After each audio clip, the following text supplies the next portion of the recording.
Adab salat berjamaah. Agar salat jamaah kita lebih sempurna, Rasulullah SAW mengajarkan berbagai macam adab. Berikut di antaranya. Pertama, apabila kita telah masuk masjid, dianjurkan mendekat ke sutrah untuk melaksanakan salat sunnah tahiyatul masjid atau salat sunnah qabliyah. Rasulullah SAW bersabda yang artinya, apabila kalian masuk masjid, lakukanlah salat 2 rakaat sebelum duduk. Kedua, jika waktu iqamah masih lama, duduklah dengan tenang menghadap kiblat dan perbanyak membaca doa. Karena doa di antara azan dan iqamah adalah doa yang mustajab.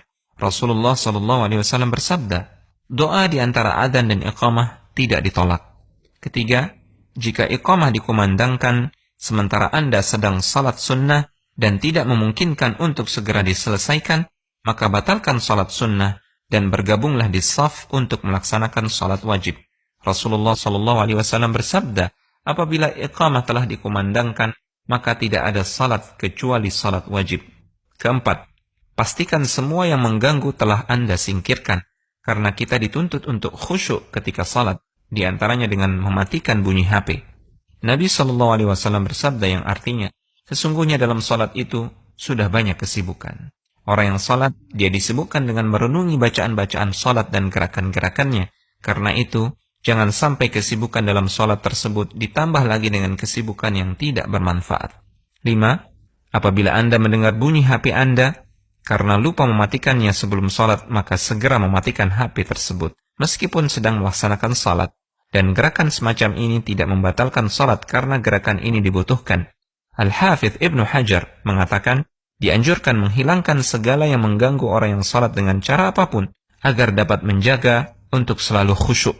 Keenam, pastikan shaf salat rapat dan lurus. Merapatkan dan meluruskan shaf salat berjamaah hukumnya wajib, karena lurus dan rapatnya shaf merupakan salah satu tonggak kesempurnaan salat berjamaah. Rasulullah SAW pernah memerintahkan para sahabat, luruskan shaf kalian karena meluruskan shaf adalah bagian dari kesempurnaan salat.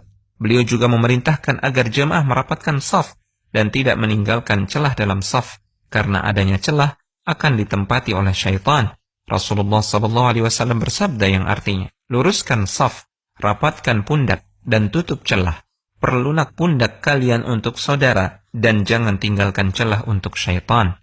Ketujuh, ikuti semua gerakan imam, tidak boleh mendahului atau terlalu telat dari gerakan imam. Rasulullah SAW bersabda yang artinya, imam ditunjuk untuk diikuti oleh makmum. Karena itu, janganlah menyelisihi imam. Apabila dia ruku, maka rukuklah.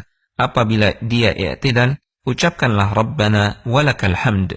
Dan apabila sujud, maka sujudlah.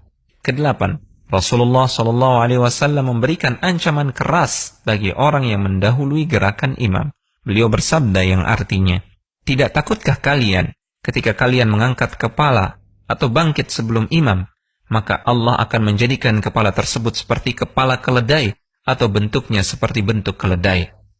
Kesembilan, apabila imam lupa gerakan salat, makmum dianjurkan mengingatkannya dengan membaca subhanallah bagi laki-laki dan menepukkan tangan bagi wanita. Nabi SAW bersabda yang artinya, siapa yang mengalami sesuatu dalam salatnya, hendaknya dia mengucapkan subhanallah. Yufid.tv